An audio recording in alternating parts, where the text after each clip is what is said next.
ফের একবার তৃণমূলকে সরাসরি আক্রমণ শানালেন বিজেপির প্রাক্তন রাজ্য সভাপতি দিলীপ ঘোষ। আজ দুর্গাপুরের শঙ্করপুরে চা চক্রে বেরিয়ে তৃণমূলকে ফের তোপ দাগেন তিনি। 2031-এ মুসলিম মুখ্যমন্ত্রী ছাড়া বাংলায় ভোট হবে না, আর তখন হিন্দুদের বাংলা ছেড়ে বিহার ঝাড়খণ্ডে আশ্রয় নিতে হবে, এমনটাই দাবি করলেন তিনি। এরপর 2011 সালের বিধানসভা ভোটের উদাহরণ টেনে তৃণমূলকে বিঁধলেন তিনি দাবি করেন, তারপরে বলে দুর্গাপূজাই হবে না। আমডাঙ্গার বিধায়ক বলবেন, ভরতপুরের বিধায়ক বলবেন, এখন দুর্গাপূজা কালী পূজা ওরা ডেট ঠিক করে দেবে। মমতা ব্যানার্জি যেমন ঠিক করে দেন বিসর্জন কবে হবে, মহরম থাকলে বিসর্জন হবে না। পশ্চিম বাংলাদেশ হয়ে যাচ্ছে, আমরা আগের থেকে বলেছি। আমডাঙ্গার বিধায়ক নয়, এরকম অনেক বিধায়ক বলছেন সরকারের এটাই মুড, নতুন পুজো না হোক, বিসর্জন না হোক সময় মতো, কোনো রীতিনীতি নয়। যেমন উনি ইচ্ছা মতো ছুটি দেন, পুজোটাও উনি ইচ্ছা মতো করাবেন। এরপরে পুরোই তো টিএমসি দেবে, মন্ত্র ওরাই রচনা করবে। সাগরে একটা পুজো অপারেশন সিঁদুর তারা থিম করেছিল বলে বললাম তো, অপারেশন সিন্দুর চলবে না, এখানে ভারত মাতা চলবে না, এখানে জয় বাংলা লিখতে হবে, কারণ বাংলাদেশ বানাতে হবে।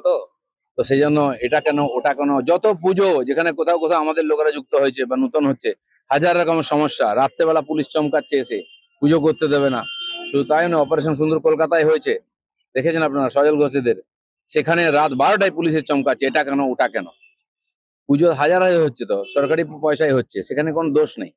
আমরা কিছু করতে গেলে সেখানে পুলিশ করতে দেবে না। পশ্চিম বাংলাদেশ হয়ে গেছে এটা। তার বক্তব্য, দেখি কিরা কোটলা ছাড়িয়ে নিচে ঠাকুমার, ও বাবা দিব না দেখি, খুলে দেখে সব একটা হার আছে, একটা কানের আছে, কিছু আছে, জামা কাপড় আছে, সেটা নিয়ে নিচ্ছে। সব দেখ থেকে খুলে জামা কাপড় থেকে টাকা পয়সা আর সোনা গানা নিয়ে এলো। শুধু তাই নয়, সঙ্গে যে যুবতী মেয়েটি আসছিল আমাদের বোন, তার হাত ধরে বললো, চাষার বাড়িতে অনেকদিন রইলেন, বাপের বাড়ি যাইতে আসেন, মাইয়াদের দিয়া যান। আমি যদি এক একটা বাংলাদেশের লোককে জিজ্ঞেস করি উদ্বাস্তুদের হয়েছে কিনা, বেশিরভাগ পরিবারের সঙ্গে এটা হয়েছে, তারা বলেন না। মনে করুন ভাই, এটাকে আমি কেন বলতে এসেছি, এইটা হতে যাচ্ছে 10 বছরের পরে। এই সরকার যদি আবার আসে 2026-এ, এবারে ওরা দাবি করবে আমরা উপমুখ্যমন্ত্রী মুসলিম চাই, ববি হাকিমকে উপমুখ্যমন্ত্রী চাই। আর 2029-31-এ যখন আবার ইলেকশন হবে, ঘোষণা হয়ে যাবে যে মুসলিম মুখ্যমন্ত্রী করবে, তাকে আমরা ভোট দেবো। আপনারা দাঁড়িয়ে থাকবেন, দেখবেন এটা হবে। এরপর তিনি বলেন, কি চেঞ্জ হবে? বালিচোরকে বাদ দিয়ে গরু চোরকে নেওয়া হবে, আবার গরু চোরকে বাদ দিয়ে কয়লা চোরকে নেওয়া হবে। এছাড়া তো টিএমসি তে কিছু নাই। লোক কোথায় আছে? যারা ছিল তারা বসে গেছে, এই চুরি চামারি দেখে। ওই সমস্ত দালাল চোর উৎপাতিয়া যারা তোলাবাজ, তারাই আছে। যাই করুন, গুয়ে রিপিট কি আর ওপিট কি। পশ্চিমবঙ্গে বিএলও তো দেখা যাচ্ছে 10,000 না।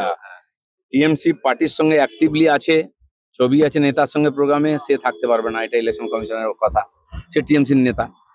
আর যারা অস্থায়ী কর্মী, তারাও থাকতে পারবে না। এটা বাদ দিলে তো টিএমসি সরকারি কর্মচারী নেই, কারণ সব কর্মচারীরাই এখন টিএমসির লোক। আর না হলে অস্থায়ী কর্মচারী, তাহলে এসআইআর হবে কি করে? চলুক 1 বছর ধরে, ওই লোকেরা 2-3টা বুথ দেখুক। তার জন্য রাষ্ট্রপতি শাসন করে আরো 6 মাস বাড়িয়ে এসআইআর পুরো করুক। 4-5টা আধিকারিককে শাস্তি দেওয়ার ফলে তো চেতনা হয়নি, সেটা একই পদ্ধতিতে চলছে। আধিকারিকরা কি করবে? তাদেরকে করানো হচ্ছে জোর করে। সে বেচারা মাঝখান থেকে চাকরি যাচ্ছে তার। যদিও এই বিষয়ে রাজনৈতিক মহলের মত, এই ধরনের বাড়াবাড়ি মন্তব্যের ফলে দলের মধ্যে দিলীপ ঘোষের কৌশলগত গুরুত্ব কমছে। প্রচারের ঝাঁজ আছে বটে, কিন্তু দলের বাস্তব রাজনৈতিক মাঠে তার স্থান সীমিত হচ্ছে। Bureau report, ANM news. আরও খবরের আপডেট পেতে সাবস্ক্রাইব করুন আমাদের ইউটিউব চ্যানেলটি আর বেল আইকনে ক্লিক করুন নোটিফিকেশনস পেতে।